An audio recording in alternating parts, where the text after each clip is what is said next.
Bom dia, pessoal. Tô pegando que tá. Isso. Para o mundo inteiro. Para as 8 pessoas que assistem esses vídeos. Vamos lá, pessoal. Vamos lá, dúvidas? Antes de a gente começar o conteúdo para fechar isso aqui, começar a discutir uma questão também da relação entre as bases e as simetrias, tá? Mas a gente vai chegar lá. Manda, deixa eu ver. Não ficou muito claro para mim só, porque assim, no nosso programa original, a gente colocou em cada posição I uma partícula e todas elas interligadas, certo? E depois a gente fez que a diferença entre a distância de uma partícula para a outra era muito pequena. Tá aqui? Tá muito?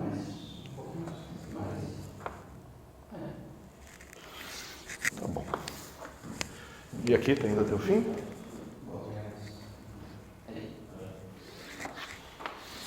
Pode falar. Então, a gente tem aqui aquele problema, né? Que a altura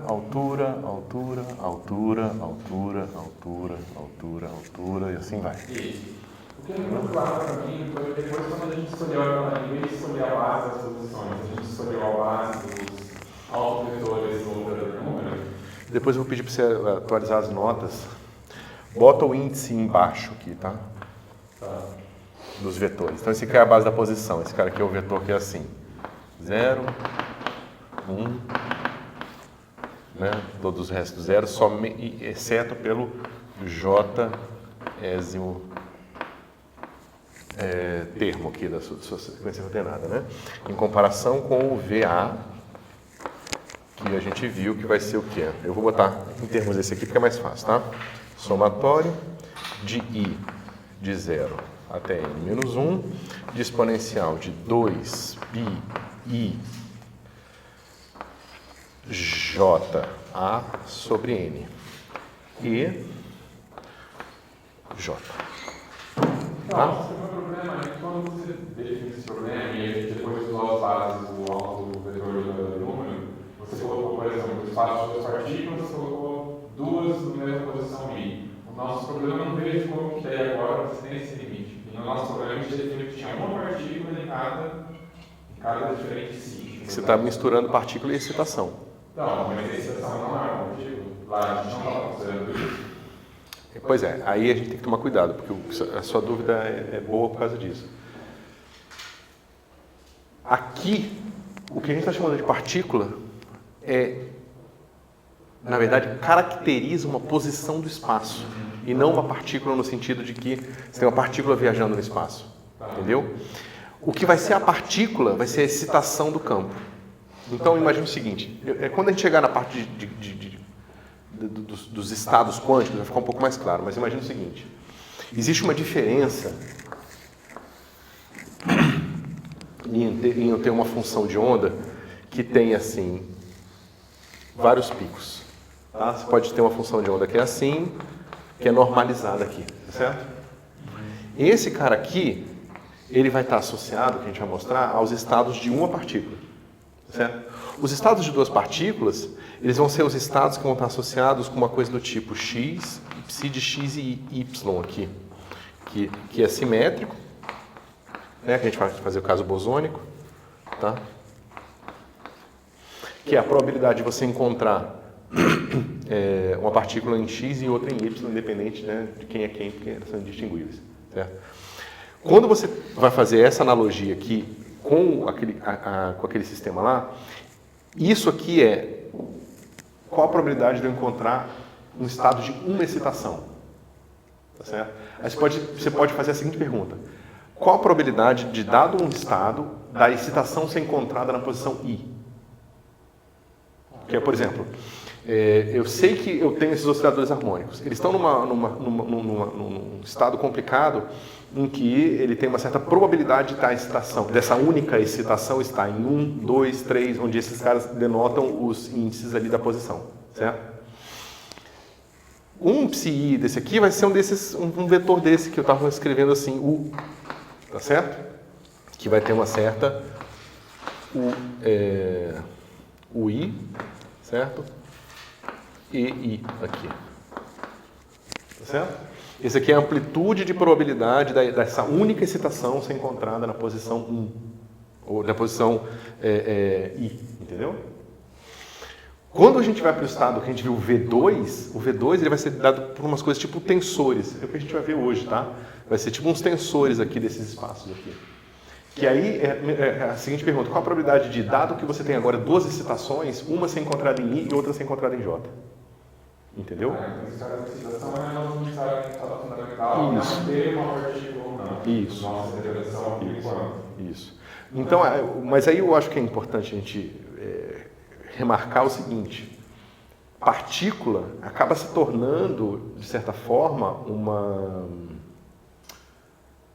um conceito auxiliar, não primordial da coisa, entendeu? Você tem um campo, tá? Pensa bem, você tem um campo.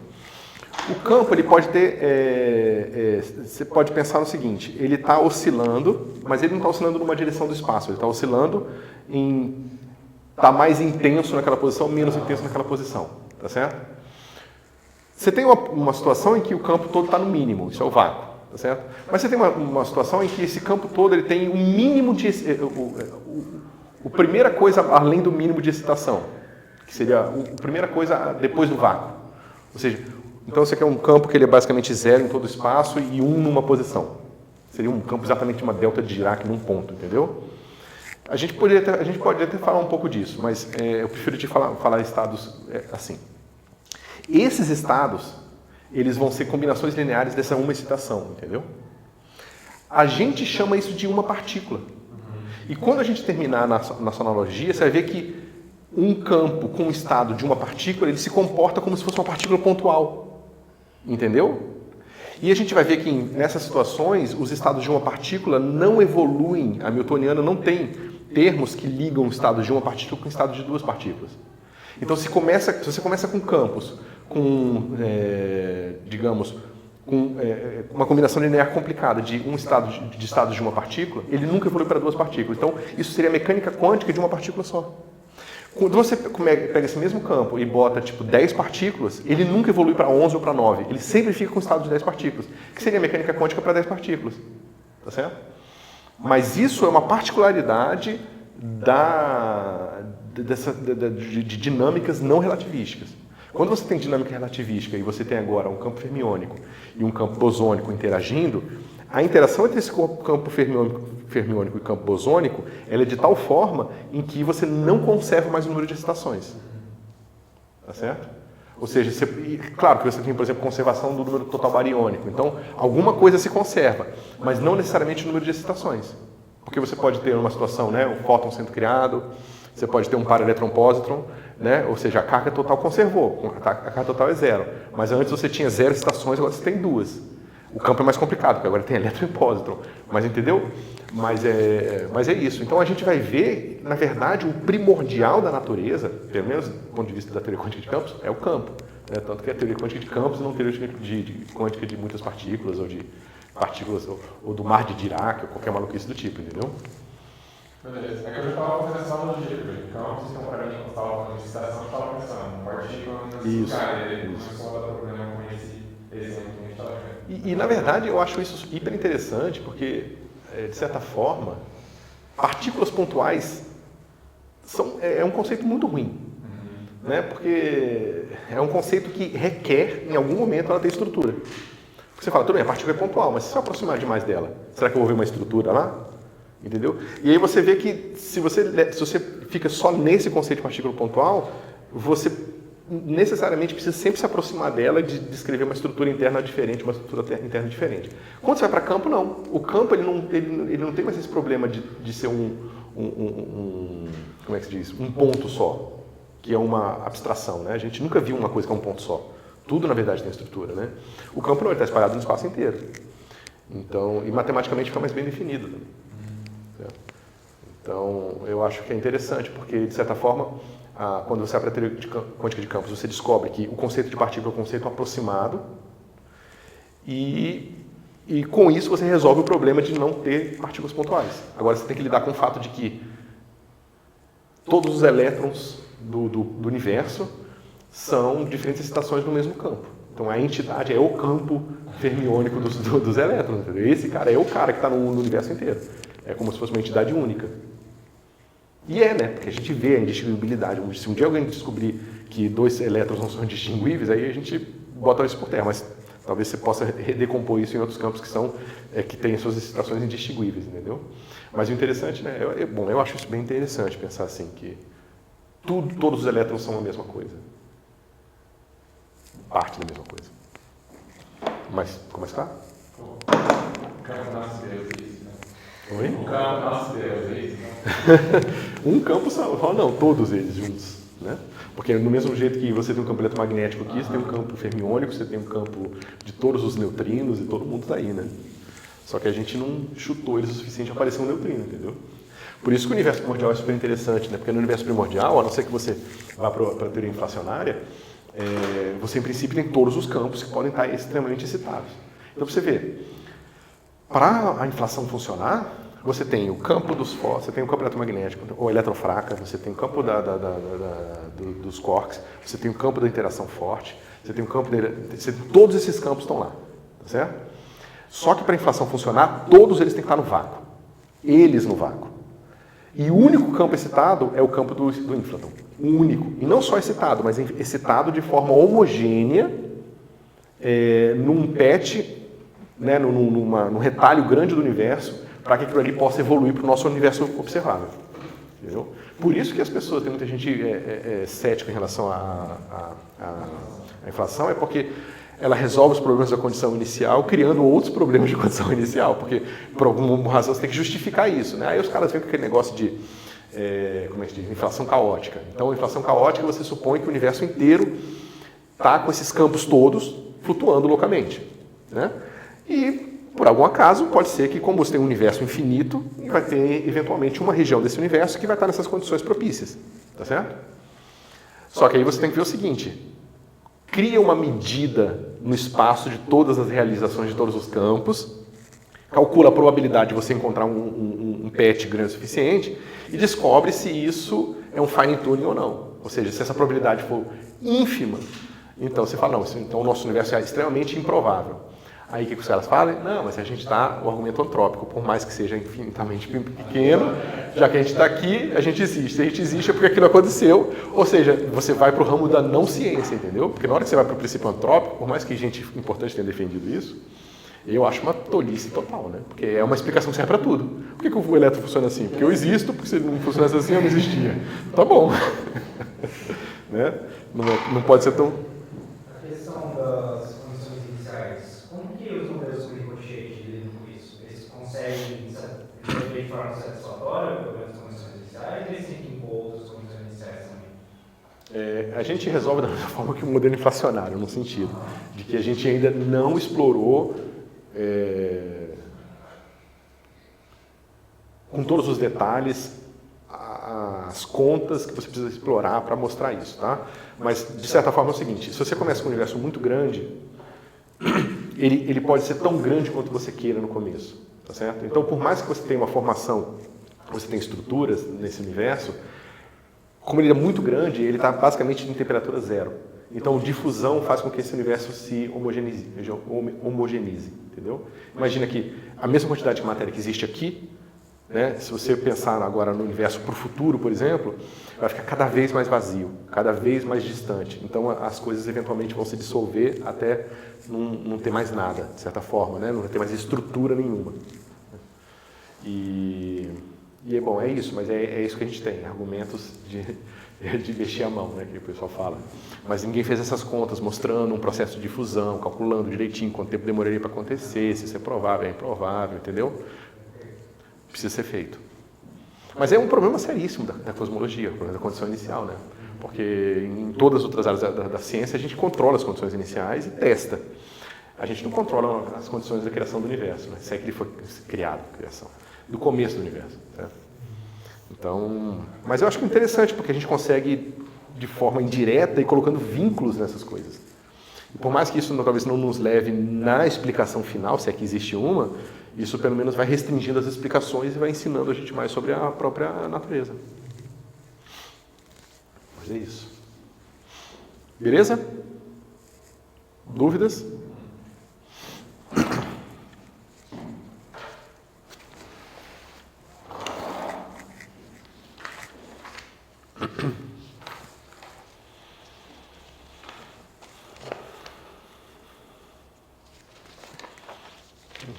Então, ó, lembrando aqui rapidamente, a gente viu aqui que a gente tem o espaço que a gente chamou de zero, que vai ser aquele espaço dos produtos tensoriais de todos os estados, tá? Todas as suas N partículas, né? Aqui, no caso, osciladores harmônicos no estado fundamental, né? Esse cara aqui a gente chamou de V0, né? Esse cara aqui, I barra, a gente pegou um cara aqui, todos eles estão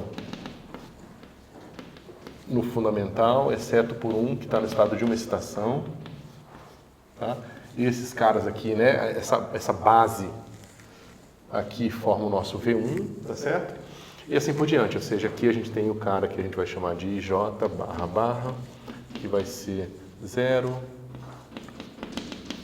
Esse cara é iésima entrada, esse cara vai ser 1 na iésima entrada, 1 na Jésima entrada e 0 aqui. Esses caras aqui formam, né? Pertence, esse cara aqui forma o nosso V2, tá certo? E a gente falou rapidamente o seguinte... Não, deixa eu falar do começo. Então, vocês veem que a gente vai formando esses espaços, a gente viu que a dimensão desse cara aqui é 1, a dimensão desse cara aqui é N, a dimensão desse cara aqui é o quê? No caso simétrico, né? Vai ser N mais 1 sobre 2, tá certo? A gente pega só os caras simétricos aqui, né? Então, se I e J vão de 0 a N menos 1, você tem essa quantidade de estados aqui. E você vai fazendo a conta e você vai ver que isso aqui vai coincidir com a quantidade de elementos independentes que você tem nos tensores de ordem 1, 2, 3, 4, 5, totalmente simétricos. Certo? Então, o que a gente pode fazer? A gente pode ver o seguinte. Nós mostramos que esses vetores são todos ortogonais, é fácil ver isso, né? Porque esses estados aqui são sempre ortogonais, né? O 0 com 1 é ortogonal, 1 com 2 é ortogonal. Então, se você tem uma excitação aqui, é impossível dar um produto interno com esse cara aqui que seja diferente de 0. Né? Porque um cara vai dar errado com... Né? Um desses estados aqui, desses N estados, vai dar 0 com um desses outros N estados aqui. Certo? Tá tudo claro, né? Beleza. Então a gente pode escrever, por exemplo, um vetor genérico em V1, a gente pode escrever assim, U, tá? Vai ser soma de I igual a 0 até N menos 1, que são os possíveis osciladores, né? Dos estados I barra. U, I barra. Tá certo? Então, no meu espaço V eu tenho um certo vetor U. Tá? Eu posso definir também um vetor U'. Tá? Esse vetor U', ele vai ser a mesma coisa. De 0 até N menos 1, U', são as mesmas bases. Tá certo? Da forma que eu construí essas bases são ortonormais. Né? Então, se eu calcular aqui U', tá? Isso aqui é um estado quântico, tá? de N partículas, então a gente sabe fazer todas as contas bonitinho. Se eu calcular esse cara aqui, isso aqui vai me dar o quê? Somatório de I de 0 até N menos 1 de U' estrela. I estrela, UI. Tá certo? Ou seja, esse produto aqui, tá? Veja, como é que a gente faz produto interno na notação de Dirac, né? Então, digamos que a gente vai chamar o produto interno com aquela notação com parênteses, tá certo? Então, o produto entre o vetor U' e o vetor U, tá? É como? É dado por esse cara aqui mapeado na forma, né? No covetor associado a ele, avaliado nesse vetor. Né? Então, define assim. Tá? Esse é o produto interno que você tem.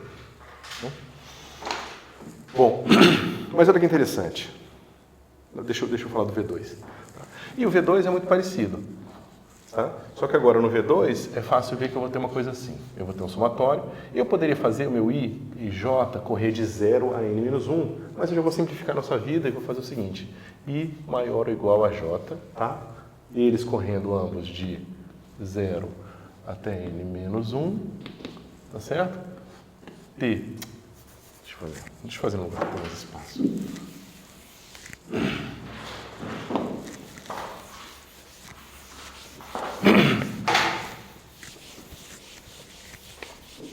Então, em V2 eu tenho um tensor T, tá certo? Que vai ser um estado qualquer. E esse estado eu posso escrever ele assim, ó. Soma de I, J, né? De 0 a N-1, de forma que J é maior ou igual a I, tanto faz, tá? O I e o J, porque aqui agora eu vou botar um T aqui, I e J simétrico, tá? Com I bar, J bar. Tá certo? Bom, se eu tenho outro T', também aqui, né? T', ele vai ser escrito da forma análoga. E se eu calcular o meu T', T, eu vou ter o quê? Soma. Aí eu vou botar direto aqui, tá? I menor ou igual a J até N-1 de T', I, J estrela, T e J. Tá?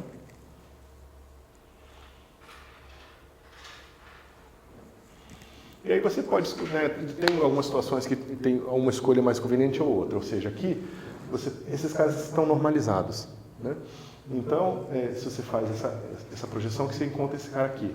Mas você pode transformar esse tensor aqui para que você, na hora que você faça a soma, né, daqui de 0 até N-1, você tenha esse cara normalizado também. Vai ter condições diferentes sobre esse cara aqui, né? Depende da situação, uma coisa mais conveniente, outra coisa mais conveniente. Né? Mas aí você tem que lembrar só que você muda o significado desse cara aqui. Né? Nesse tipo de situação, em que eu estou fazendo sempre o I menor igual a J, eu nem preciso definir o que acontece com a transposição aqui, porque ela nunca aparece. Né? Quando eu quiser somar sobre todo mundo, eu tenho que dizer que esse cara aqui é um símbolo que é simétrico nesses dois índices, tá? E aí eu tenho que cuidar aqui da normalização para a coisa funcionar. Tá bom? Agora olha lá.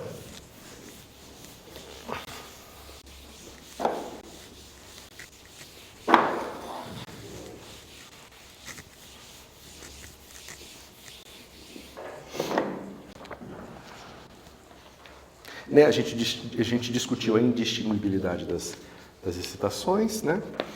E agora a gente vai ver o seguinte. Os nossos vetores que designavam, que definiam uma configuração clássica, eram dados por V, né, que a gente pode botar aqui, soma sobre I de 0 a N-1, VI e I. Tá certo? Então, esse cara diz que a partícula a partícula na posição 0 tem V0 de extensão na direção Y, tá certo? E assim por diante. A gente viu também que dada aquela base, que a gente chamou aquela base da matriz circulante, que é análoga a Fourier, que é esse cara aqui. Aqui eu botei o V para representar um vetor genérico e aqui é o vetor da base circulante, tá? Da matriz circulante. Quando eu botar o parêntese A é sempre assim, tá? Então a gente viu que esses caras aqui, eles são complexos, né? E que o produto entre eles é dado assim, V, A, estrela, escalar, né? O produto escalar euclidiano natural, B, a gente mostrou que isso aqui é delta AB. Tá? A gente mostrou com AB em cima, mas tanto faz.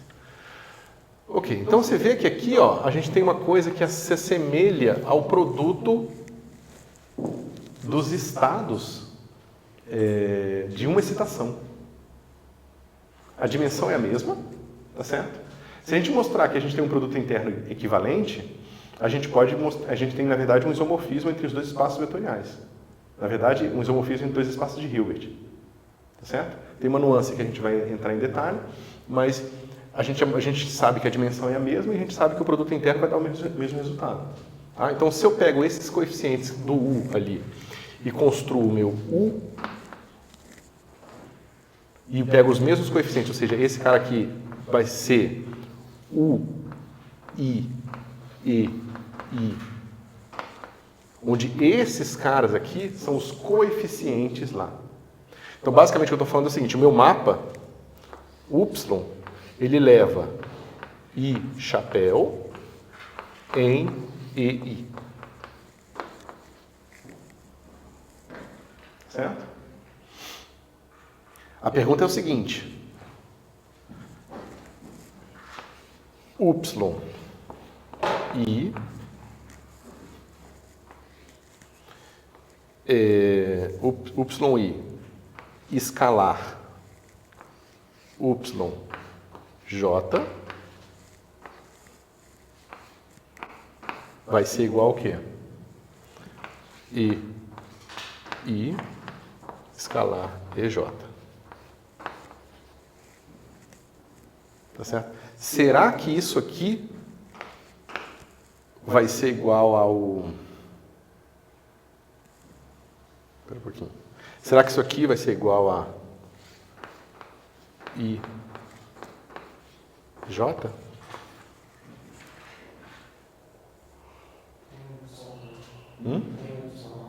Não. Não, porque isso aqui é um número. Esse aqui é o produto interno entre o estado I com o estado J. Eu estou perguntando, isso aqui é igual a isso aqui, de cara, tá? A pergunta é, será que esse cara aqui é igual a esse cara aqui? Tá certo? Se isso aqui for igual a isso aqui, a gente tem um isomorfismo, né, dos espaços de Hilbert. Não só um isomorfismo do espaço vetorial, mas um isomorfismo também que preserva o produto interno. Tá certo? E é fácil de ver que sim, né? Ou seja, se eu disser que esse produto aqui, ó, ele é sempre acompanhado de uma conjugação complexa do elemento da esquerda, né? E botar esse cara aqui, então funciona direitinho. Tá certo? Ou seja, é fácil de ver que esse cara aqui vai ser delta de J, esse cara aqui também é delta de J. E vale para todos os caras. Se eu multiplicar isso aqui por constantes, vai funcionar por causa desse asterisco aqui. Tá certo? Então, o meu espaço V1, tá? Ele vai ser isométrico ao espaço das posições, chamar de M, tá? Que é a variedade que dá as posições das partículas. Ou melhor, do espaço tangente a esse cara aqui, a um espaço tangente desse cara aqui. Ou espaço dos campos aqui, tanto faz. Tá bom? Deixa eu botar aqui direitinho. É porque, na verdade, aqui o nosso espaço, a posição já está no espaço linearizado, então a gente pode chamar de M direto. Tá? Porque aqui a gente, na posições cartesianas já formam um espaço vetorial. Né? Então, a gente tem esse cara aqui. Tá certo? Só que a gente tem um detalhe. Deixa eu ver.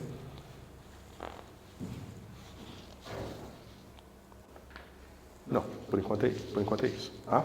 Então, a gente tem um isomorfismo aqui. Uma isometria aqui. Tá? Agora, vamos ver o seguinte. Deixa eu botar. Isso aqui, a resposta é sim. Então, a gente tem uma isometria. A gente tem que o nosso V1 é igual a M. Tá? Isso aqui eu não preciso mostrar para vocês não, está bem evidente, né? Agora vamos ver o que acontece com o V2, tá certo? Então eu tenho um V2, eu vou ter um cara que vai ser soma de J, né, de I menor ou igual a J, até N menos 1, né, partindo de 0, de T, I, J, I, chapéu. Chapéu. Caramba. Né? Esse cara aqui me dá um vetor T. Tá? Isso aqui, ou seja, isso aqui é um ket T. É um vetor no espaço, né, do produto tensorial dos espaços de Hilbert que formou no espaço de N partículas. Eu acredito que você está usando I chapéu e J chapéu. E isso por quê? Porque esse cara aqui, ó, I barra, ele é aquele estado que é assim, ó. No iésima entrada, ele tem um cara igual a 1 aqui. Aqui estão sem barra. Não, porque aqui eu errei. Tá. Eu tava barra com todo mundo, entendeu? O I sem barra seria de estar na posição. O I sem barra seria o estado de um oscilador harmônico na iésima excitação. Então seria aquele polinômio de Hermite, entendeu? HI e tal. Tá? É para distinguir. Não, isso aqui é quântico já. Só que isso aqui é o estado que você constrói com o operador de criação e aniquilação para um oscilador harmônico sozinho. Tá? Ou seja, esse cara aqui ele é proporcional à criação elevado a I no zero. Tá?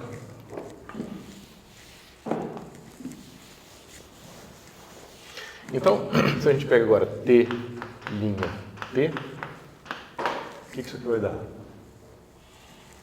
Soma de menor ou igual a J até N menos 1. É fácil, esses estados todos aqui eles são ortonormais.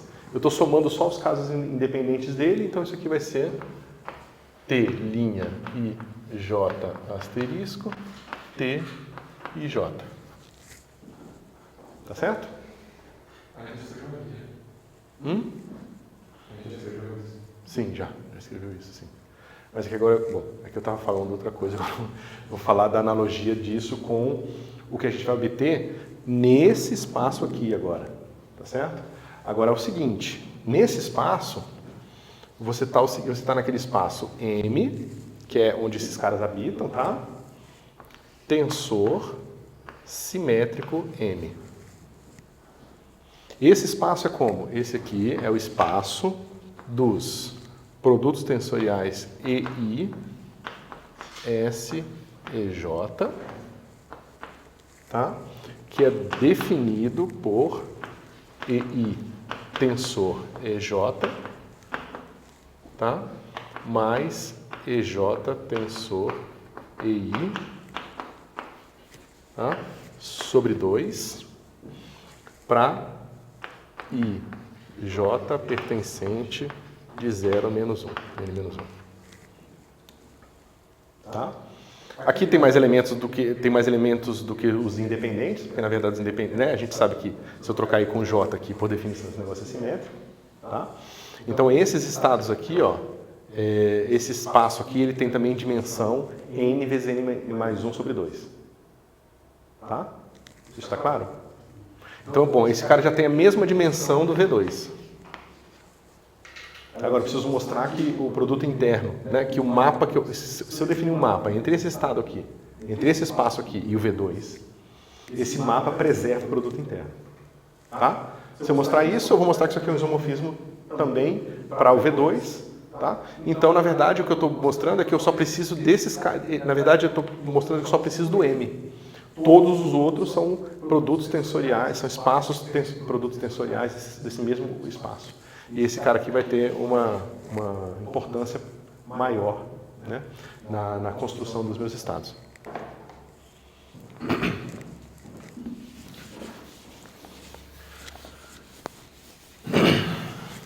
Então vamos lá. Eu posso fazer o seguinte: Y agora atuando em T vai ser igual a soma de I menor ou igual a J. Na verdade, não preciso fazer isso.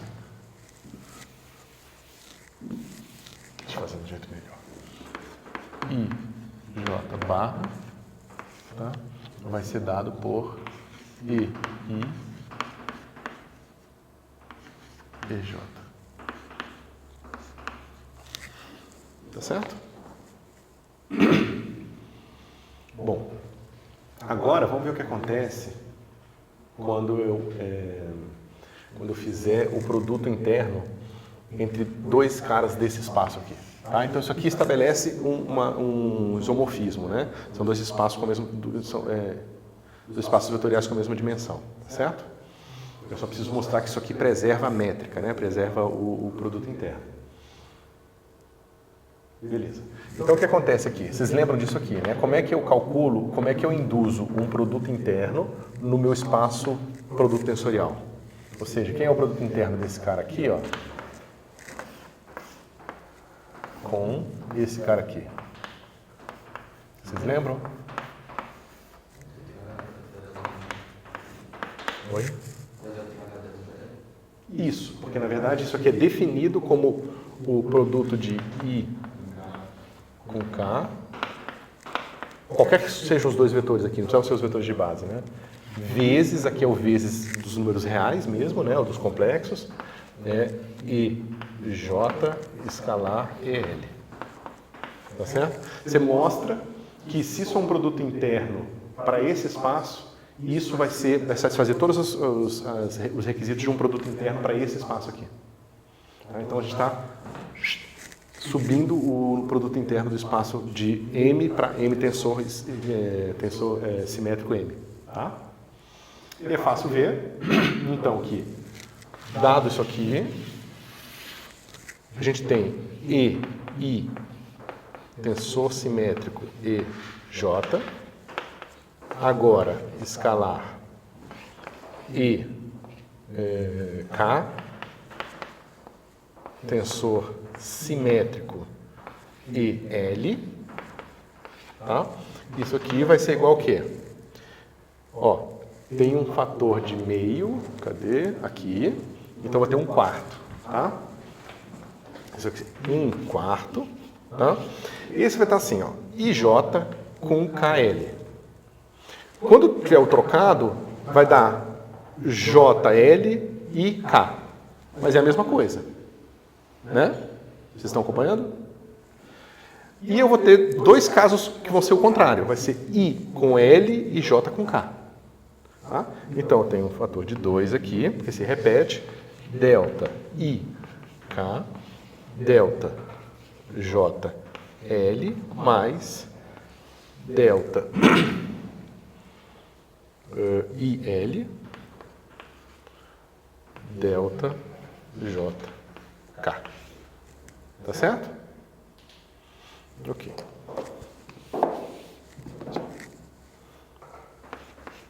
Um meio. Daquele jeitinho que a Cintia não gosta, né? Que a gente botou, eu risquei aqui. 2 quartos é um meio.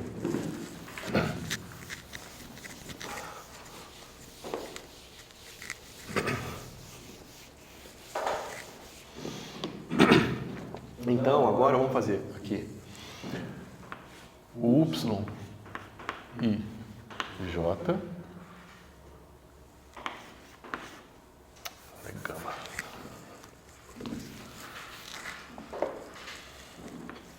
Y e barra J barra interno Y KL, né? K barra L barra.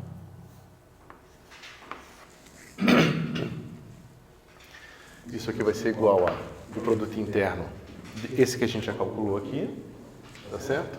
Então isso aqui vai ser, já vou botar direto o resultado, tá? 1 meio de delta I K delta JL mais delta I L delta JK.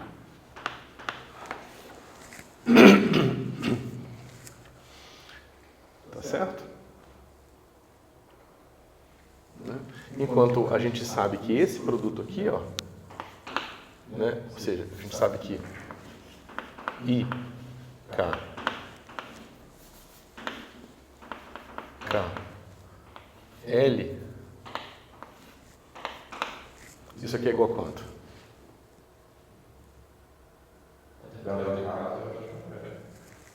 Tem certeza?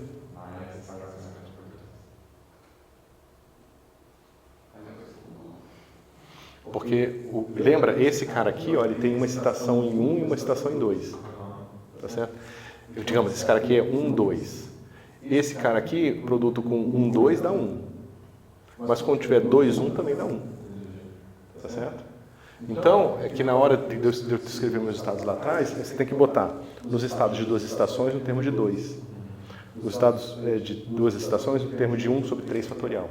São todas as possíveis combinações que você pode ter desses caras iguais a esse aqui. Tá certo? Então, esse cara aqui vai ficar delta IK mais delta, que são as duas possibilidades, né? Delta IK, delta JL. Tá? Se a gente normalizar esses estados corretamente, então isso aqui vai ter 1 sobre 2 aqui. Se a gente normalizar esses estados aqui. Se eu botar aquele 2 fatorial na definição do I chapéu. Não tem que ter delta IK, JL. Ah, tem sim. Na verdade, fiz só o primeiro, né? K, delta JL mais delta IL, delta JK. Tá certo? Então, só para repetir os estados aqui, ó, que eu acabei de que eu tinha visto que eu tinha feito incompleto, esses caras aqui, ó, eles têm que ser definidos como 1 meio. Não, 1 sobre raiz de 2. 1 sobre raiz de 2. 1 sobre raiz de 2. Isso. Isso. Tá? Zero, tensor, né? 1.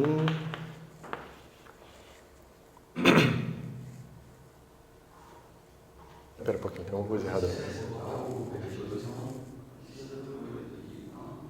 Não. Se eu botar, esse 2 aparece. Se eu não botar, esse 2 não aparece. Não, tá errado isso aqui. Eu tenho que botar o raiz de 2 aqui, sim. Isso.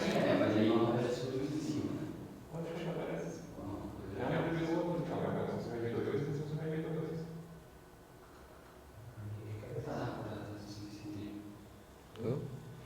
Isso, exatamente. Mas então a gente fez foi redefinir os operadores da base para o produto interno deles ser igual ao produto interno dos estados de duas partículas. Isso. Ah, mas ele não tem nada redefinido, porque antes existia já era colocado. Isso. Eu devia ter botado a normalização correta. A normalização para colocar seria uma normalização. Isso. Né? Porque. Isso. Deixa eu só ver se eu estou esquecendo alguma coisa aqui.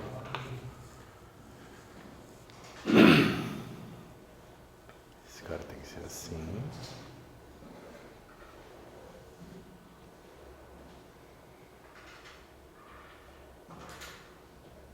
Espera aí.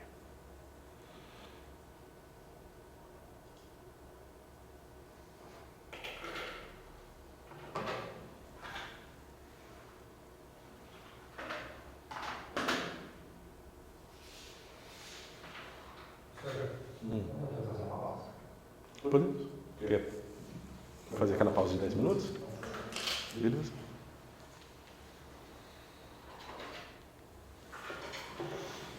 Deixa eu ver, eu estou esquecendo alguma coisa aqui, peraí.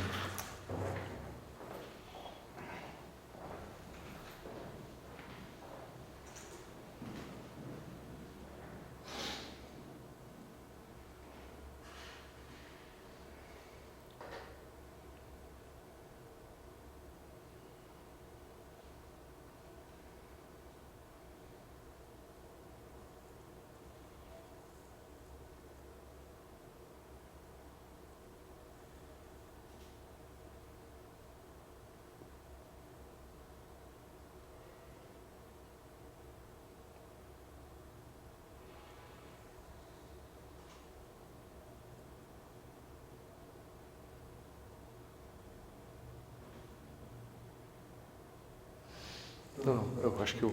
Peraí. Estou pensando, na hora que eu voltar eu explico, peraí.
ser igual a função que eu estou fazendo.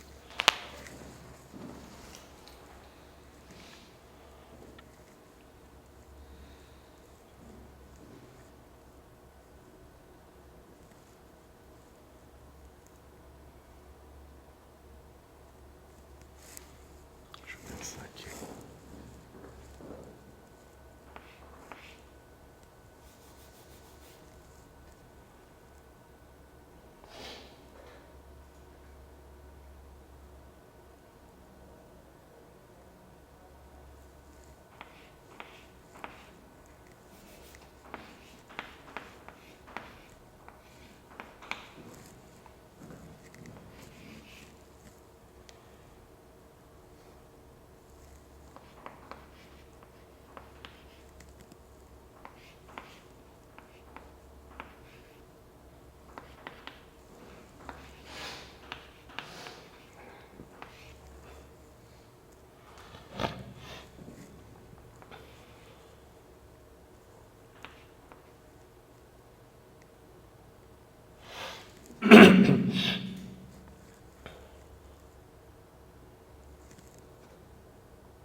E que pessoas você viu aí?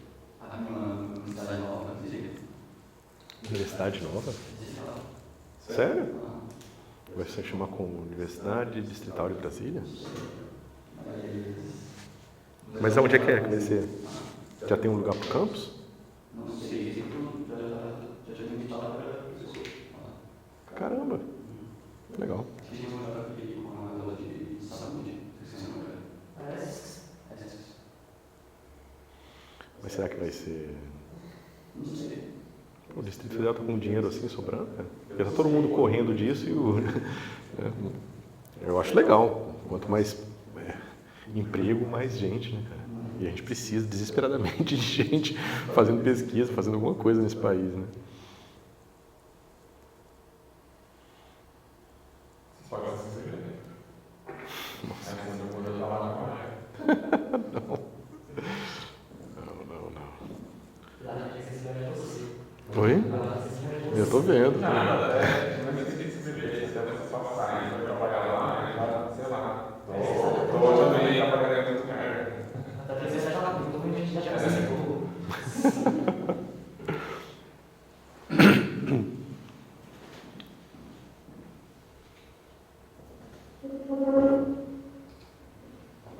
Então, pessoal, aqui a confusão que eu fiz foi o seguinte. Isso aqui está certo, ou melhor, eu posso definir de duas formas diferentes. Eu posso botar o fator de 1 sobre raiz de 2 ou não, tá? O que a gente tem que tomar cuidado é com o significado das componentes, certo? Ou seja, vamos dizer o seguinte, eu tenho aqui o meu T, tá? Esse T eu posso escrever assim, ó, soma de I menor ou igual a J de T, I, J, I barra, J barra. Tá? Ou seja, aquilo que eu já tinha feito antes. O que eu posso fazer? Eu posso falar o seguinte, isso aqui é soma, tá? De I e J de 0 a N menos 1 de T, tio I, J, I barra, J barra. Tá certo? Se eu fizer esses caras aqui, eu preciso dizer quem é o cara quando o meu I for maior que J. Tá certo? Então eu vou dizer que esse cara aqui, ó, T, I, J, eu vou fazer o seguinte, deixa eu escrever aqui do lado.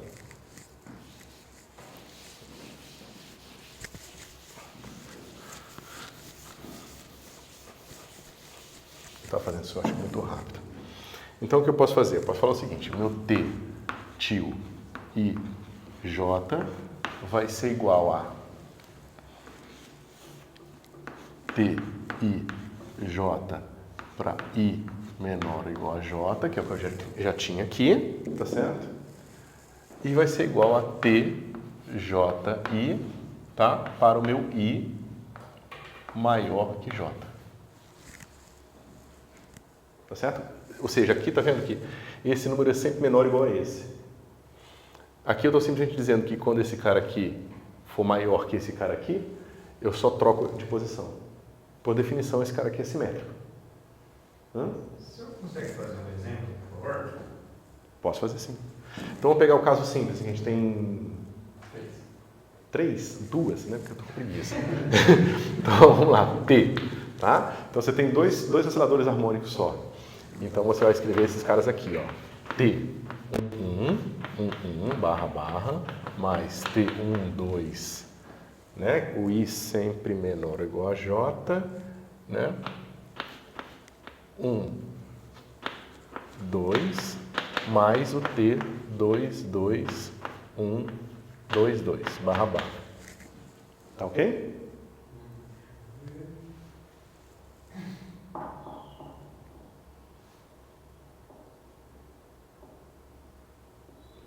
Concordo com isso, só estou tentando ligar o que está em cima. Tá. Isso. Então, esse cara, tá. Tá, entendi. Tem que ter um sobre 2 aqui e um sobre 2 aqui. Aqui, assim, e tem um terceiro caso que vou botar aqui, que é T, I, J, quando o I for igual a J. É por isso que é chato fazer esse mapa, tá? Esse de baixo, ele está sentindo, né? Então ele é um 2. Não, esse de baixo tá certo. Esquece aquele reg 2. Então, eu não botei o reg 2, eu fiz do jeito que está feito antes mesmo. Sim, mas é porque tem o 1, 2 e o 2. Não, a soma aqui, ó, lembra? A soma é sempre I menor ou igual a J. Então nunca vai aparecer um cara aqui maior que aqui. Tá certo? Isso é uma maneira de expressar esse tensor, esse estado T. Tá ok? Tá certo? Se agora eu olhar para esse cara aqui, eu vou ter o seguinte, o meu T também pode ser expressado em termos do meu T til. T til, tá certo? 1, mais T til 1, 2, 1, 2, mais T til 2, 2, 2, 2, mais T til 2, 1, 2, 1. Tá certo? Eu simplesmente abri essa segunda expressão aqui. Só que o que acontece? O 1, ele cai nesse caso aqui. Então eu posso tirar a barra, o til daqui. Tá certo? O 2, 2 cai nesse caso aqui, eu tiro a barra daqui. Tá? O 1, 2, ele cai nesse caso aqui. Tá? Então eu tiro a barra e boto o fator de 2 aqui. Tá certo? O 2, 1, ele cai nesse caso aqui. Então eu tenho que inverter 1 com 2 e tiro a barra e boto sobre 2. O estado é simétrico.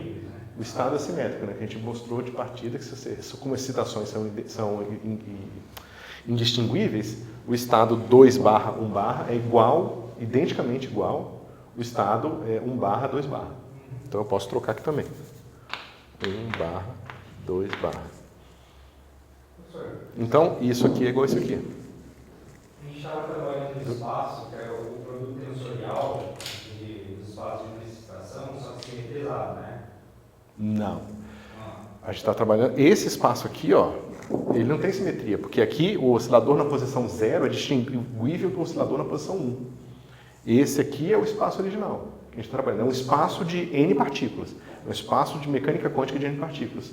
Tal qual vocês viram, espero que vocês tenham visto. Aqui não tem simetrização. Não. Tá certo? Só que esses caras aqui, ó, eles podem ser definidos daquele jeito que eu falei antes. Ó. Tem um N seta. Tá certo? Vamos chamar de M para não confundir tanto, tá? Esse M seta ele é assim, ó. M0, M1, até o meu Mn menos 1. Tá certo? Ou seja, esse cara aqui é um vetor que me diz qual é o estado de energia de cada um dos meus N osciladores harmônicos. Certo? Então, se eu variar o meu M aqui livremente, né, eu tenho todos os meus estados possíveis dos meus N osciladores harmônicos. Isso aqui forma um produto tensorial de N espaços de Hilbert, de um oscilador harmônico, e resolve o meu problema. Certo? Mas isso aqui não é conveniente, porque lembra na passagem para o contínuo, esse cara aqui fica totalmente intratável matematicamente. Totalmente intratável. Fica ruim. Tá? Aí eu argumentei que existe uma outra maneira de a gente fazer a passagem para o contínuo. Aí, para a gente fazer essa outra maneira, a gente vai pegar subespaços desses caras aqui. Tá? Então a gente vai pegar o subespaço de tal que a soma dos componentes de M é igual a 0. É um subespaço V0. A subespaço cuja a soma das componentes de M dá 1 é o subespaço de uma excitação. Tá certo? E assim por diante. Tá? Esses caras aqui, esses subespaços de uma excitação, 2 excitações, 3 excitações, esses subespaços eles são simétricos naturalmente. Esses vetores são simétricos. Ó. Eles são simétricos no sentido de indistinguibilidade. Isso. Não está trabalhando nem com Bose nem com Fermi, só está considerando que as excitações são indistinguíveis. A gente vai voltar nisso quando a gente for tratar de bósons e férmions, tá? Mas, em princípio, a gente está simplesmente dizendo que eles são distinguíveis e implementando essa indistinguibilidade assim. Perfeito. Ótimo. Tá? Então, aí, esse T aqui, ó, ele tem um significado, tá? E esse T til tem outro significado, mas eles têm um mapa simples entre os dois. É só uma questão de escolha, tá? Quando eu normalizo o estado assim, eu estou implicitamente fazendo esses estados convenientes para isso aqui. Se eu tivesse botado raiz de 2, na hora que eu calcular o módulo vai ser esse cara, mais esse cara aqui quadrado, né? Ou seja, deixa eu falar de novo. Se eu definir os meus estados aqui assim, então, T barra vai ser igual a somatório de I menor ou igual a J de módulo de T e J ao quadrado. Tá certo? Se eu definir assim a normalização dos meus estados, então, isso, vai dar isso aqui, tá? Todo mundo consegue ver, né? Que é basicamente ver o produto interno desse cara com esse cara, com ele mesmo, tá certo? Esses estados aqui são, como é que se diz? Ortogonais, então você tem isso aqui, tá certo? Você vê que se eu for tentar botar o tio aqui, que vai acontecer? Aqui é menor ou igual, né? Então eu vou ter o cara que vai ser assim, soma de I igual a J, né? De 0 até N menos 1, módulo de T e I, aqui, eu vou botar só I, né? Eu vou ter esse pedaço aqui que vai coincidir aqui, e eu posso botar o tio. Ok? Só que depois, além desse termo aqui, eu vou ter os termos que vão ser com o IJ aqui, né? Ou seja, eu vou ter o termo de somatório de I menor que J, e aí a relação entre eles está aqui. Eu preciso, para botar o tio, botar um fator de 2 aqui, ó. Vai ficar 4 aqui. 4, tá certo? Tá certo. Somatório de tio e J. Tá certo? Então é isso. Se eu quiser... Então, aqui, se eu quiser que essa soma aqui fique simplesmente... Né? Tá vendo? Esse cara aqui, eu posso... Tem um fator de 4 aqui, né? Pô, mas eu estou sem espaço. Deixa eu escrever aqui. Deixa eu passar aqui para cá.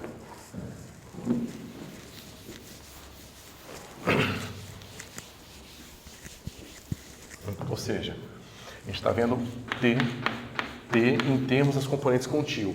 Então esse cara aqui vai ficar somatório de I de 0 N menos 1 módulo de T e I quadrado, tio, porque eu posso botar e tirar o tio dos caras que tem II, mais soma de I menor que J de T e J vezes 4 N menos 1 módulo quadrado.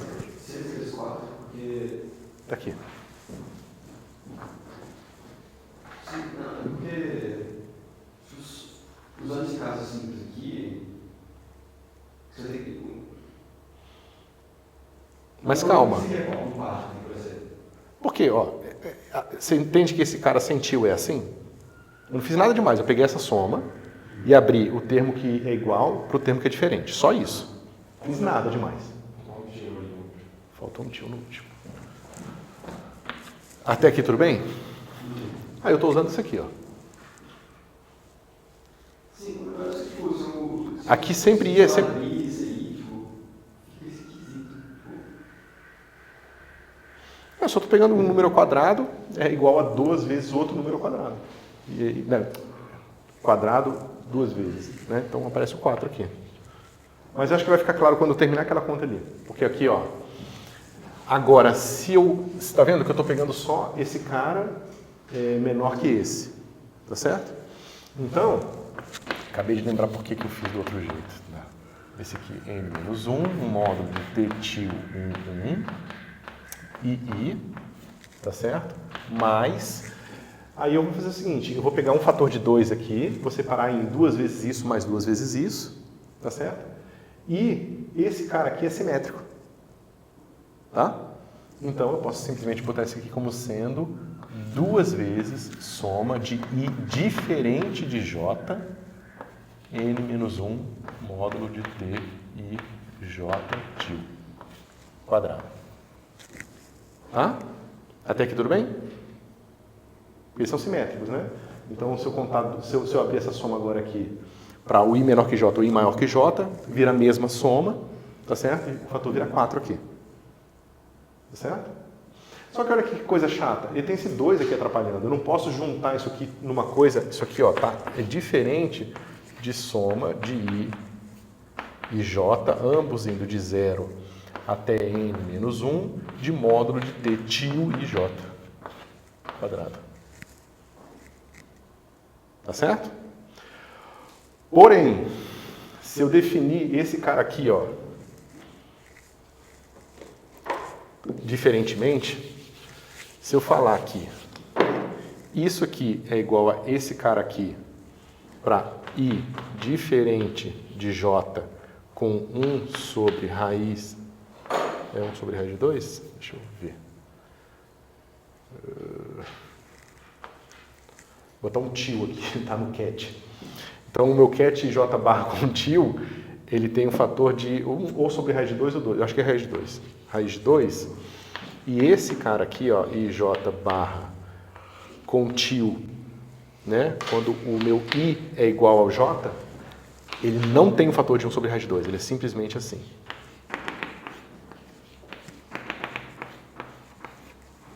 Na iésima posição.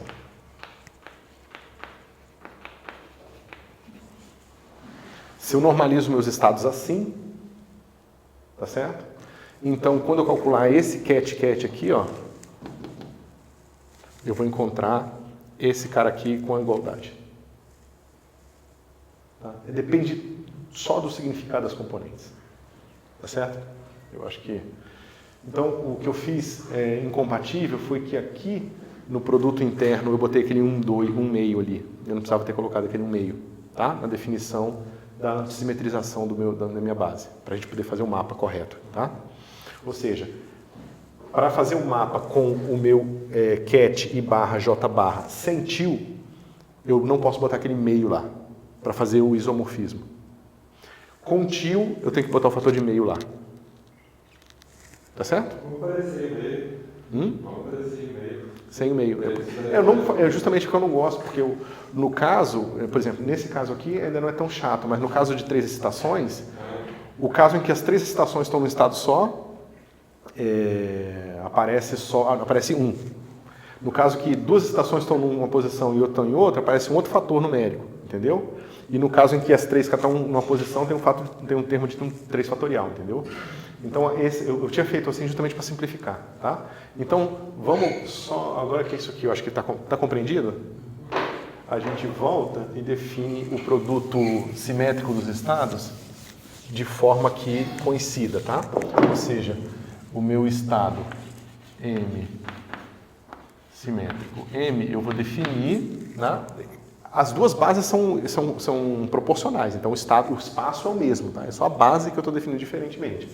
Então, por simplicidade, eu vou definir assim, I, né? Eu estou definindo esse cara aqui diferentemente, tá? Como sendo EI, EJ mais EJ, EI. Sem mais esse daí no primeiro, né? Tá? E só, tá? Para I menor ou igual a J. Pertencente a 0, N menos 1. Ok?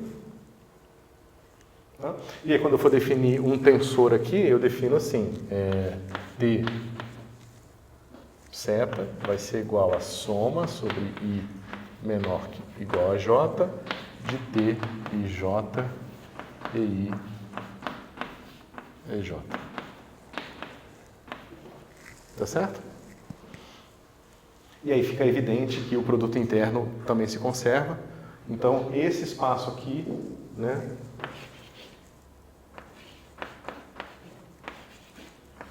Ele é isométrico a o meu V2. Ele é sempre isométrico, tá? Só que para provar a isometria, você precisa mostrar um mapa entre as bases. Eu tenho que fazer um mapa que seja compatível, né? Mas não vai funcionar um fator agora assim? Não. Porque ó, quando você fizer produtos diretos, tipo assim, I, J, EKL... Você está preocupado com isso aqui, né? Vai estar 2 em cima. Não vai ter 2, porque sem o 2 lá, Quando eu fizer o produto daqueles caras, não vai ter aquele 1/4. Mas aí tem o 2 aí em cima. Isso, tem que ter 1 sobre raiz de 2, então. Sim. Isso. Isso, espera aí. Em algum lugar. Mas não precisa ser, tipo, nosso produto interno aí, por exemplo, 1,5 0. O que quarto do que você está falando? Ó, quando você fez... Ah, tá, você tem razão, isso mesmo. Tem que ter 1 sobre raiz de 2. Não, Isso, aqui tem que ter 1 sobre raiz de 2. isso. Aí dá certo. Isso, Aí fica assim nenhum fator. isso. O mais difícil pra mim é que, tipo, o nosso... A gente pode dar um produto interno de coisas que são, tipo, meio que diferentes, que dá um meio... Não, deixa eu explicar melhor então. Tipo, eu perguntar se tiver 1, 2, 1, 3, no interno pra cá. Oi? Se tiver algum critério 1, 2, 1, 3. Isso tem que ser 0, né? Isso é 0. Mas ele não tá dando 0. Na negócio que eu ali agora. Tá, você escreveu... Delta I. K, delta, Assim, JL mais delta I, L, delta, JK, né? Me diz aí os números que você quer tentar. 1, 2, 3. Então, você quer I igual a 1, J igual a 2, K igual a 1 e L igual a 3? Isso vai dar 0. Não tem jeito. Certo? Mas isso deixa... dá um nó na cabeça até entrar no sangue. Então a questão, acho que talvez não esteja clara, é o seguinte. Pensa o seguinte. Eu tenho o meu plano, meu R3 aqui usual, tá? Então eu tenho aqui o meu E3, tá? Eu tenho o meu E2 e eu tenho o meu E1. Tá certo? Aí eu vou falar o seguinte. Esse cara aqui me dá um vetor V, tá? Esse vetor V vai ser escrito como soma de VI e I. Tá? E eu tenho um produto interno aqui. Então, meu produto interno vai dar V escalar V, vai ser soma de VI quadrado. Nenhuma surpresa até aqui, tá? Plano cartesiano, tudo bonitinho. Agora, eu vou dizer que eu tenho um outro espaço vetorial. Esse espaço vetorial ele vai ser o E1 dele está na mesma direção. Então eu vou ter esse E1 linha, tá certo? E o meu E2 e E3 estão girados aqui, ó. Esse está aqui e esse está aqui. Tá certo? Então eu posso dizer o seguinte. Eu posso dizer que o meu E2 linha, né? O meu E1 é igual ao meu E1 linha. O meu E2 vai ser uma coisa assim. Cosseno de θ E2 mais seno de θ E3. Tá certo? E o meu E3 linha vai ser cosseno de θ E3 menos seno de θ E2. Tá certo? Isso aqui é uma rotação no plano 2, 3. A gente sabe que a rotação no plano 2, 3 preserva o produto interno.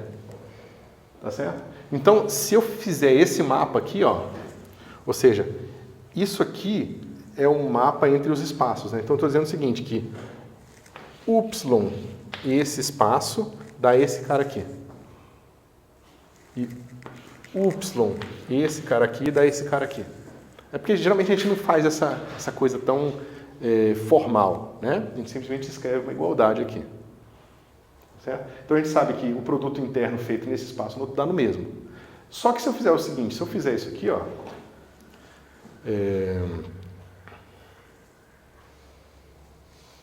o E2 preserva,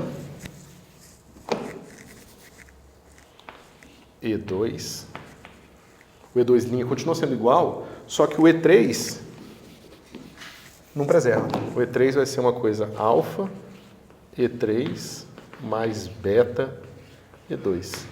Eu posso fazer isso. Eu estou pegando um sistema de coordenadas aqui, e esse aqui, em vez de ser um giro, eu estou meio que só descendo o E3 aqui. Então ele está ficando com um ângulo maior que 90 graus aqui. É uma base, é um outro espaço. E eu estou dizendo que esse mapa aqui agora está levando um no outro. Tá certo? Então, o produto interno num espaço vetorial, ele não vai ser igual ao produto interno no outro. Porque se eu falar que esse outro é euclidiano e esse aqui não é, entendeu? Ou seja, se um é euclidiano, o outro não vai ser mais. E vice-versa.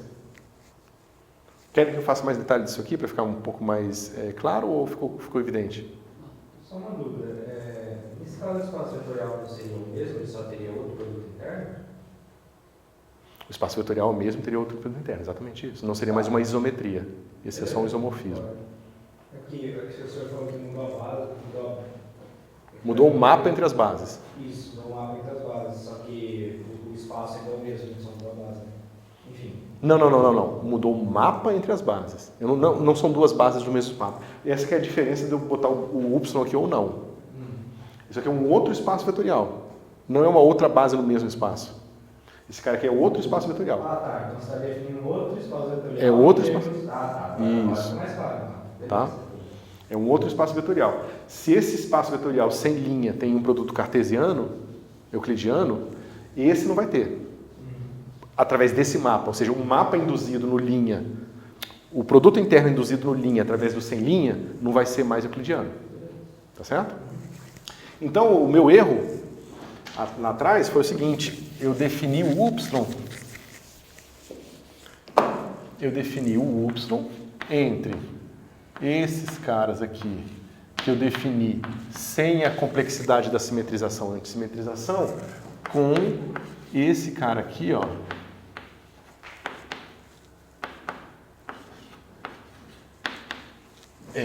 com um fator de 2 de meio aqui. Tá certo? Enquanto deveria ser só um fator de 1 sobre raiz de 2. Lembrando que agora os tensores aqui, eu vou escrevê-los em termos dessa soma de I menor que J. Tá certo? E isso se estende para todas as dimensões, o número de produtos tensoriais. Tá certo? Então, agora sim, o meu espaço vai ser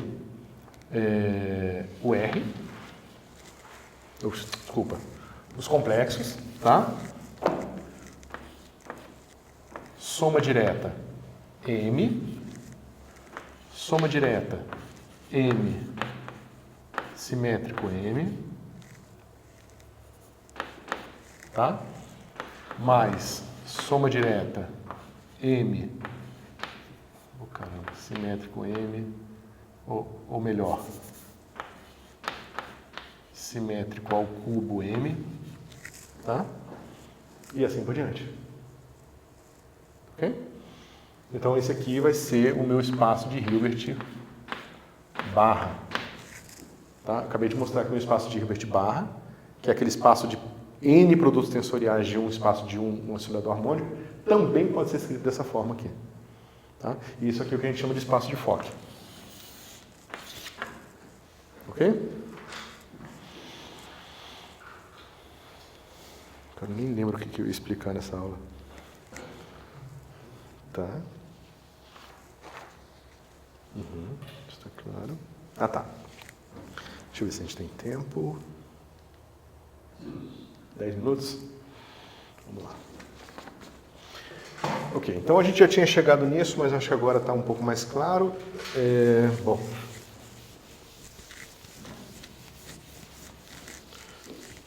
Agora a gente vai ter que...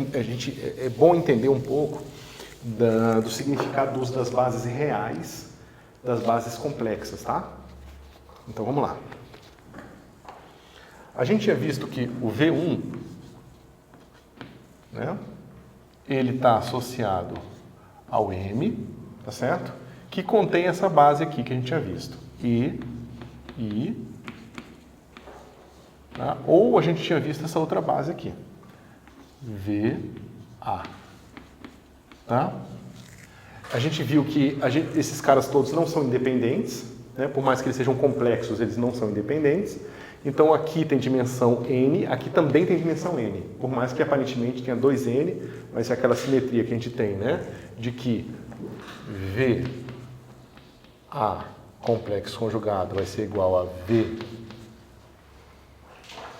n menos A. Tá? Essa simetria aqui faz com que a gente não tenha 2n vetores independentes aqui. Certo? Então essa base aqui é tão boa quanto essa base aqui. E eu quero mostrar para vocês que o complexo dessa base, ele não tem nenhuma relação necessariamente com o complexo dos coeficientes dos estados quânticos. Tá ok? Quando a gente vai para o V1, na verdade o V1 é uma complexificação desse cara aqui. Porque quando a gente está definindo simplesmente a distensão dos nossos osciladores na direção Y, a distensão são números reais. Então um vetor lá é um vetor real, por mais que ele esteja escrito numa base complexa. Certo? Então vamos ver aqui os detalhes. Bom, a gente tem aqui que VA vai ser igual a soma de J igual a 0 até n menos 1 de exponencial de 2πi JA sobre n e J vetor. Tá certo? A gente tem essa expressão de cima, tá certo? Então, a gente pode fazer o seguinte, a gente pode definir a parte real de VA. A gente tem, dada essa expressão aqui, que a parte real do VA de Vn menos A vai ser igual à parte real de VA. Né? Eu só estou pegando a parte real e a parte imaginária dessa expressão aqui. Certo? Dá para ver, né, que isso aqui é satisfeito. Se eu botar n menos A, o n vem aqui, tá? N sobre n vai dar exponencial de 2πj, o j é inteiro, então esse cara dá 1, mas aí vai ficar menos A. Se eu tirar o complexo conjugado, esse cara aqui é real, eu tenho a mesma coisa, tá certo? Então essa vem essa expressão aqui. Dessa expressão aqui eu tiro a parte real, eu encontro isso.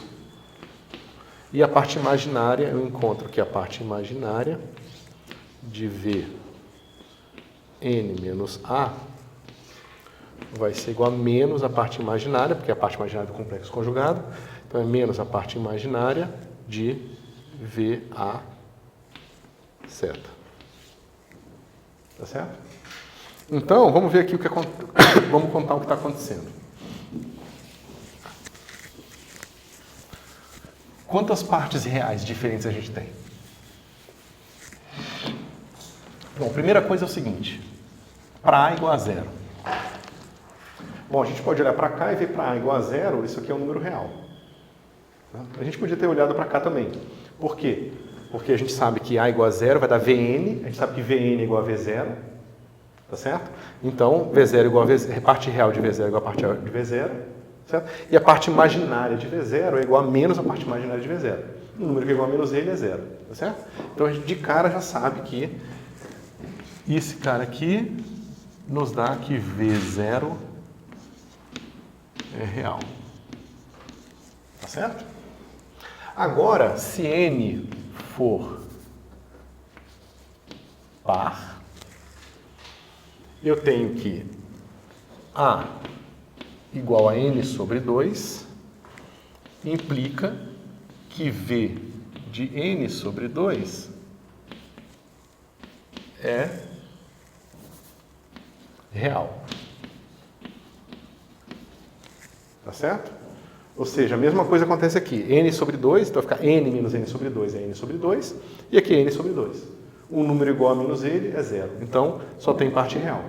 Tá certo? Então, esse cara aqui é real e esse cara aqui é real. Tá certo? Se o meu n for ímpar, isso não acontece. Tá certo? Então, vou ver o que está aqui acontecendo. N par, tá? Eu tenho esses dois vetores aqui. São dois vetores reais agora. Tá certo?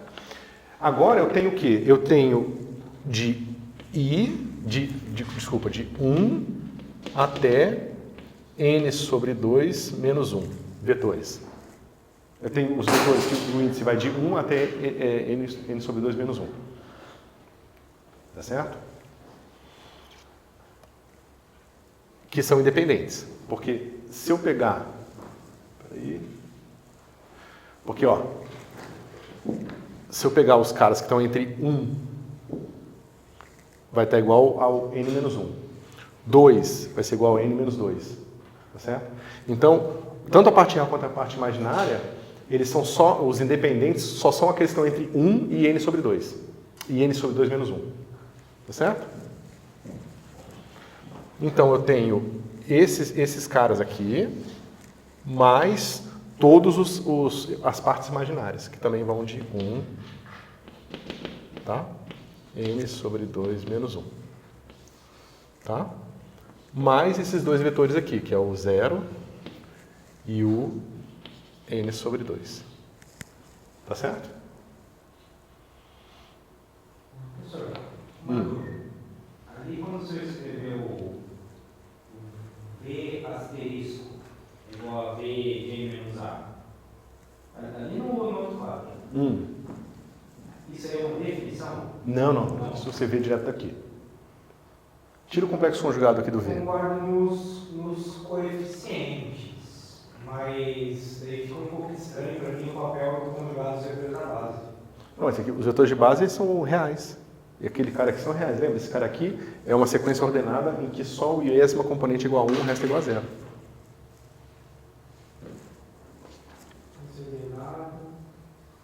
Lembra quem é o...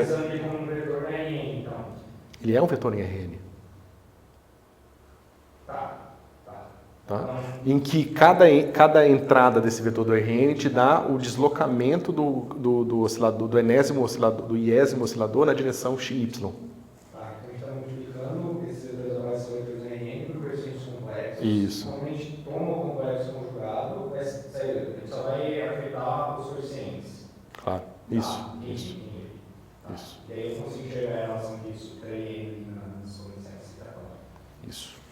Ótimo. Tá? Então a gente tem o quê? Aqui a gente tem n menos 1, n sobre 2 menos 1 desses caras, n menos 2 sobre 1 desses dois caras aqui, mais 2. Certo? Então a gente tem aqui, né, eu tenho n sobre 2 menos 1, vetores reais, a parte real, mais n sobre 2 menos 1 da parte imaginária, mais esses dois caras aqui. Ou seja, eu tenho n caras. Tá? Ou seja, repetindo, tirando o V0 e o Vn sobre 2, para todos os outros índices possíveis, entre 1 e n menos 1, tá? Eu tenho um par de partes reais e imaginárias. Tá certo? Que é justamente essa soma aqui. Se o meu n for ímpar, é mais fácil. Se meu n ímpar, né? Eu tiro só esse cara aqui. A igual a 0, eu tenho o meu V0 real. Tá certo? Todos os outros vão satisfazer essas condições aqui. Eu não vou ter mais o n sobre 2 aqui. Tá certo? Então, nesse caso, deixa eu ver.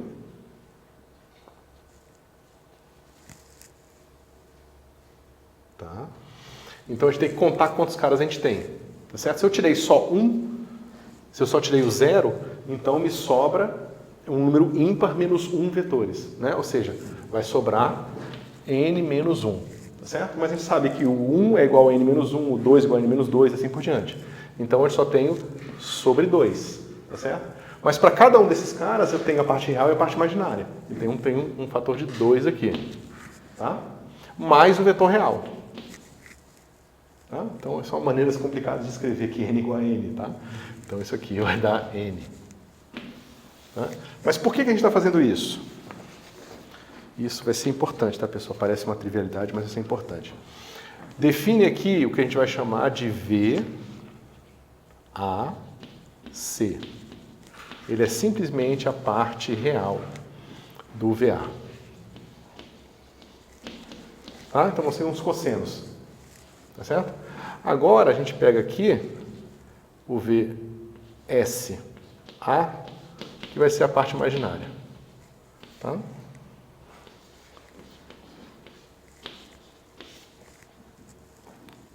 Ok. Bom, esse cara aqui, claro, ele vai estar definido sempre de 0, porque a parte real sobrevive. Aí, quando for par, até n-2, né? Esse cara aqui só vai estar definido entre todos os vetores que não são 0 nem n-2, quando n-2 é par. N-2 é inteiro. Tá certo? Beleza. Deixa eu ver. Ok. Deixa eu ver a questão de tempo. Não, já passou. Então tá, pessoal. A gente vai terminar de ver isso, porque a partir daqui a gente vai mostrar então que um vetor real escrito nessa base aqui, ele tem que ter uma peculiaridade nas coeficientes. Os coeficientes não podem ser arbitrários, porque se forem arbitrários, esse vetor escrito como uma combinação linear de uma base complexa não é necessariamente real. Tá certo? E a gente vai ver que existe uma outra base. Essa aqui seria associada, quando a gente fizer o limite para o contínuo, a base de Fourier. E essa outra base que a gente vai encontrar é a base de Hartley. A base de Hartley é uma base de ondas planas reais. Tá certo? Aí vocês vão se perguntar por que quando usa uma, quando usa outra. Eu vou mostrar justamente que a base de Fourier, ela pega o complexo dela e associa a uma questão da inversão espacial. Tá? Por isso que quando vocês viram lá na mecânica quântica o operador de inversão espacial, de inversão temporal, ele tem uma relação com conjugação complexa. Tá certo? A gente vai ver que isso é uma questão construída no seu espaço vetorial e não uma coisa de partida. Tá certo? Que você pode muito bem fazer isso na base de Hartley e ver que o efeito vai ser diferente. Tá ok? E tem a ver também com as simetrias do vácuo e assim por diante, mas a gente vai chegar lá. Tá? Hartley. Hartley. T-L-E-Y. H-A, Hartley, né? A base de Hartley é análoga a gente fazer uma estimação de série de Fourier? Não. Sim, só que é uma maneira mais compacta de escrever a série de Fourier. Legal. Porque a série de Fourier você escreve explicitamente os termos de senos e explicitamente os termos de cosseno. Né? Você consegue juntar senos e cossenos numa função só. Que é tipo cosseno, tá? Mas sem querer dar muito spoiler. É só cosseno, mas é um cosseno com um truquezinho especial e vocês vão ver que vai dar justamente vai ficar bem... Enquanto essa contagem é complicada, se você pensa em senos e cossenos, quando vocês viram série de Fourier, vocês viram isso, né? Você separa o 1, aí tem a soma do cosseno, a soma do seno, aí a soma de um vai de um índice a outro, o outro muda um pouco, justamente por causa se um é par, outro é ímpar. Quando você vai para a base de Hartley, fica tudo transparente, igual fica na base de Fourier. Tá certo? Então ela não sofre dessa complicação aqui das dimensões. Tá certo? Mas a gente vai chegar lá, na próxima aula. Que não vai ser sexta-feira de novo, porque, cara, a gente de novo não vai ter aula sexta-feira. Né?